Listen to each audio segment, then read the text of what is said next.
kia tu le ngai tu te chi bai gan buk le vek chawa post masala ma kan soi tong khan tong trai pui du le ma mo te tan phone number kan lon tar la na hian whatsapp in message in lon thona ta chon in veng ming te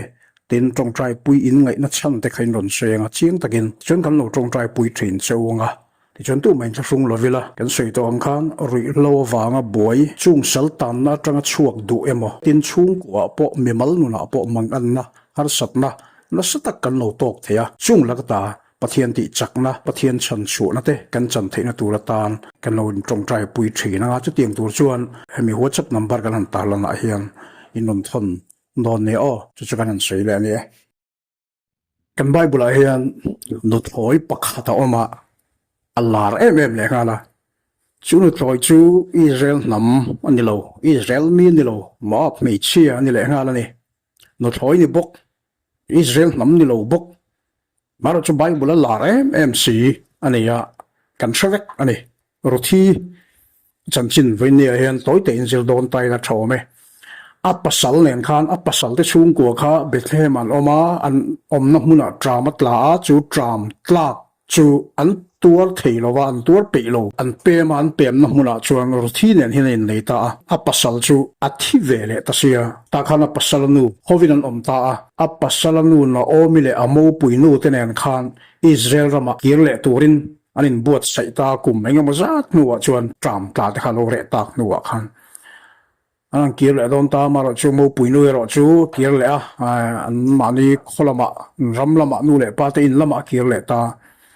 ma se chu nu thloi rothi ro chu apasala nu hne na khan kalapi kalanga i pathian pui ka pathian ni ve mai ro se tin ridom takin thu ti ama israel rama chuan an nu fa in an kirle ta ni he thumangin pathian in engem min silatum kan zir howanga ti chuan rothi chu ridom takin apasal tan apasala nu tan om zela ridom takin anuga atto pa achunga thilro pui takalo thlengta apasala u nau pa maro chun kar asa tong lenga ma se chi hanin chui chung kha thanin chui kha chuan an lola in zom vil thawa chu pa chu pasala aneita tlangwal ho sa em mai pathian tri em mai boza bu to avazom thin na bu an seng mai avazom thin la lo nei tu pa nen khan atopa chuan anin neita ni ti kha kan sia chuta chuan kan sei lar ngai lo mi sei lo lam deuh te po ti la thilin phum tangkai mmc hi awmani khatianga bu to azona bu ava seng mai te avala khom china khatianga ava fe ve lai khan atopa chuan anu na omi chuan rem rot na nei ta rem rot sakta bualan seng zo chu routine hena chuan ka fanu vakalla bu an chun khom na bula chuan lo omanga zana chon bo aza churon kalanga muturin ron kalanga aron mutfel nuwa chuan akke bula puan in zon tir turin ilo mu ve donia atia rothi chuan ne lovin anu thu pe kang chuan anu thurol ang chuan vakalta ti chuan soi ange in bo aza chu zan riaten an ei khama lim ma bu an chun khom na bula mutur chuan ron kalta ahan muta a zana chuan rothi chuan anu soi ang chuan boza puan sin chu ahan pota akke bula chuan a in thol ve ta ni boza chuan lo hlawa tuyani ate rothi chuan i chi lo nu kan e chu tiang khating chu ate puan zon ve tur khan an tia la chuan boza chuan lau su thamuang takinom ro ate chuan puan zon ve ta ke bula chuan jang khoi na muta tu zinga chuan bu te khong ruk atia apeta ni chu chuan kirle ta zinga chuan rothi chu anu hne na vatlen chuan anu chuan na omi chuan engtinia ni jan thilom zia chu enge chunga thlenga engtinia lo ti che tin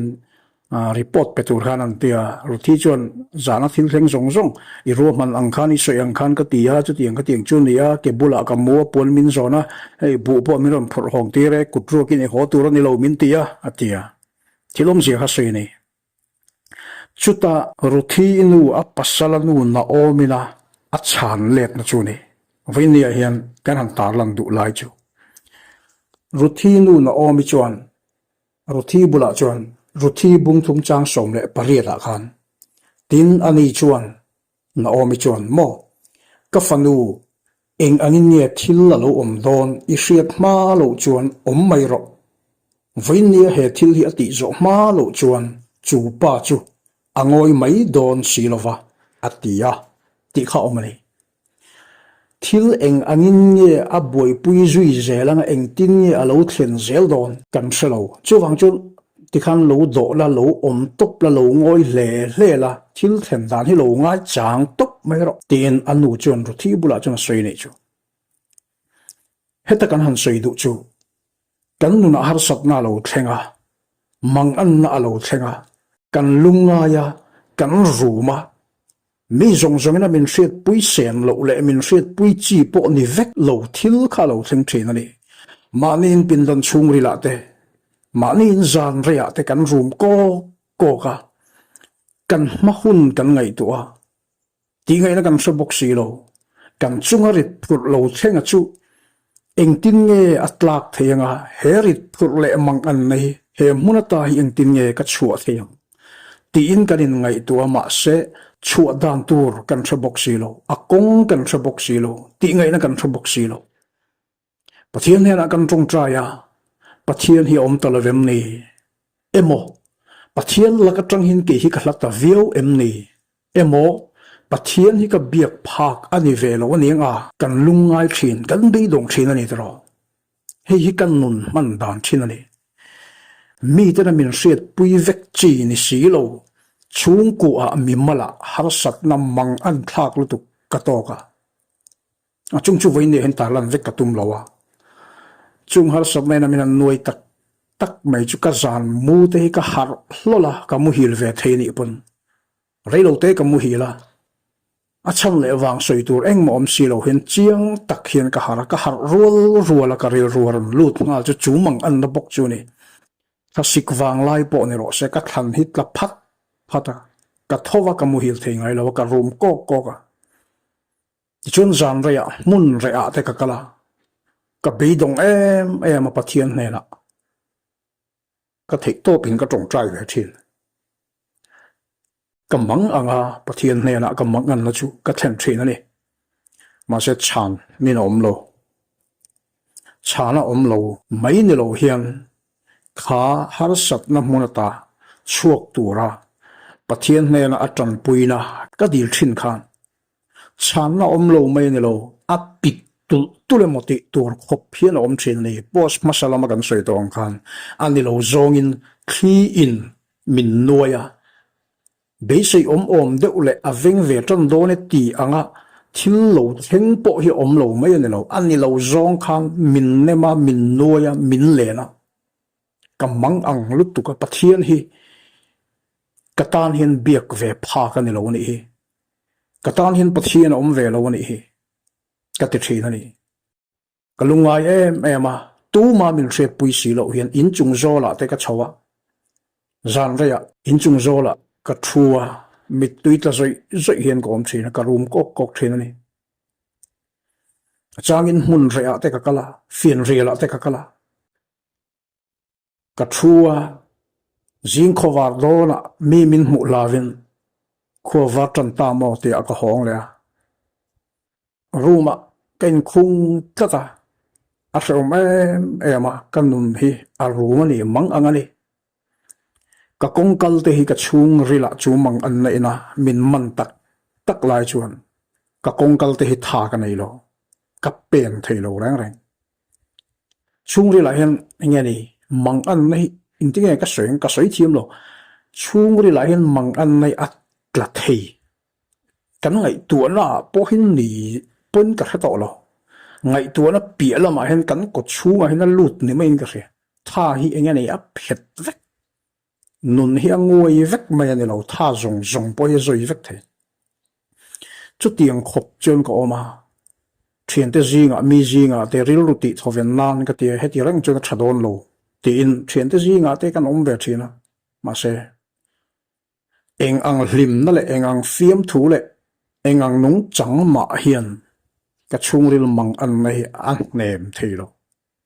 ka buai na hi lakata hi thoven na min pe theilo mi zinga pon nuam ka te lo mani om ka duwa mani in han omila nuam ka ti chuang lawa a to pa chuan pathian hne la bok lalpa bin ron puiro ka ti le a ma se chan na hi om chuang lo ni chu da chuan bible te ka chia thina ril ru zong zong pon ka chia thei chuang lo ma se ril ru lak pen na tu sim sim ka do wang hen ka chia lui vak vak thina ni to pa chuan he thui ka juk chia ta ni chu he thil hi na ome soi khama ka fanu he thil hi eng angin ye lo zel don I hrelowa ma se ti khan lo top mai ro lo ngak top mai ro he thil hi a chin fel ma lo chuan chu pa bo za khama chu pa chu a mai don si lo wa a ti hi ka juk chiar fu ni chu chun kan nun hi min chok lu tu ka soi du chu mang an na kan to ka lungai na kan to ka har sat na kan to ka kan ru mani kan be dong ani pathian hne la kan tong trai a chan na lo le pathian point chu kan mang an hne na kan thlen chu a hrelovem ni ti mai tur hian a re vunga lung pui bia kang cho amang an thla ka a be don thla ka be sei om le a veng ve do don he ti anga thil ron thleng po lo lo mai ne lewin a chang pe chon a pik tu le moti tur khop phian thilak sing thina ni ma se win ne hian lo lungai su lo thop hang su lo be dong su lalpa hi lo out tlak ro chan na I dong lo ni pen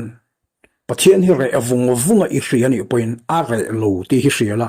be dong mi su out tlak ang che a chan chu na omi soi ka hreneng ro pathian thu ni hi I chung chang har sat na I thlen zong hi a chin fel ma lo chuan an ni chu a mai don lo I hriat lo lama hin eng angin ngen na a tho I hrelo tu man kan hrelo ma se pathian hi a mai lo ti lo hrelo I chung har sat na chin fela theina tur khan I mu lo lama eng angin nge thila lo rel fela rema lo ruata ruam man na siam sak che I hrelowa chowang chuan chhel takin do thei takin hoisen takin nga karo I lo beidong thin ani point kha beidon na mun tang khan lalpa ti tlat ro be sei na reng nei to lo ni point lalpa ti thul chuang su ka beidong ani lalpa ti tal hi in pathian hne na thlen ro I beidom na thu tal hi sil thin ro he thil hi chin fel ma lo chuan ani chu a mai don lo na omin chu thu ru thi hne na a soi chuan thuoi takin ru thi chu ta a pi thu pe gang chuan a ngak ta eng angin nge kha bu aza tlangwal ho sa khan ruam man na alo siam ru thi hian pakhat ma a hello ma serin takin alo ngak tlata alo ngak topa ti chon bo aza chon ruthi I nei tumin ruthi te hriat lo lama khan tran na sa takin alo la ni upa te ko khoma ei kan unau pa kan chi le ko ngani ram hinangin nei sakro tlan sakro ante khating han ruam man na sa takin alo siam an ham tlan dona ma se a chu ti ge tlan don chon hei ruthi po hi mo nu po hi nu thoi hi inei ngai atia ma setlam tum tu pa khan chu ti ni chun ke chun nu pui nei lai ka ni box ya ka ti thei lo wang atia ani chun bo za khan kha kharem changa mang ta ni kang zong kharu thin eng ma helo ato pa chuan bo za chuan chu rem chang chu alata a ani chuan atia ruthi pasalina athi san lo le ram kha le ta chu lo le ram a le sakpa nu pui ruthi nu thloi chu anu puya anei ta ne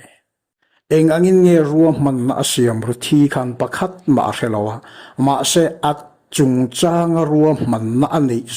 zong bo azai na ahan ti lo tin tak nuwa chuan ruthi poina alo be sei ngai reng lo tlangwal ho salut tuk mai a pasala chung le khat chi le kuanga mi nge ni le ngal ho sa em mi cha em boxi kha a pasal alo ni ta der mai mangan na ito kha pathian I awa chan na athleng lowa I be sei ang le I be sei huna eng ma athleng lo I be donga I roma mi hriat pui lovin mun re te pan thina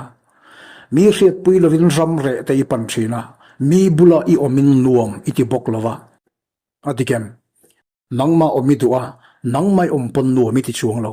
khoya ma itlei lo atopa lalpa iti lo theisi lova ma se lalpa iti khan i au ber lalpa la chu i be sei angin ron che bok si lova ibiak phak lo le ibiak chet ve zo lo ang khophia la in nang pon in nga in mai thei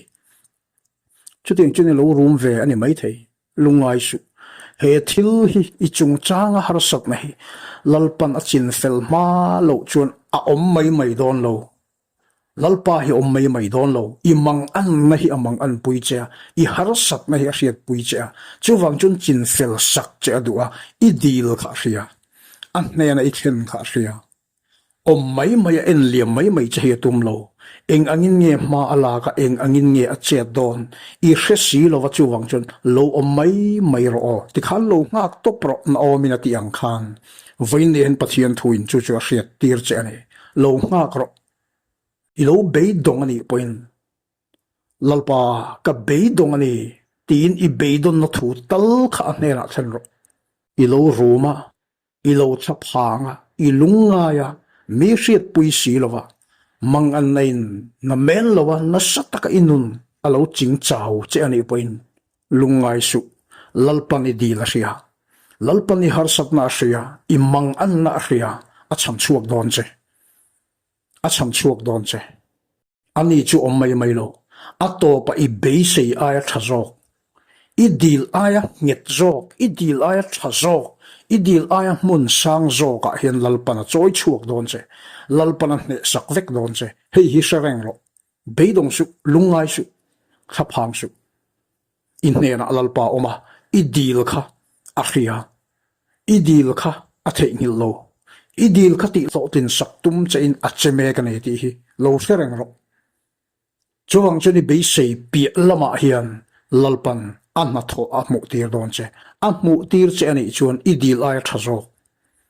i be sei ai thazo ka hian lalpan choi chu te che atuma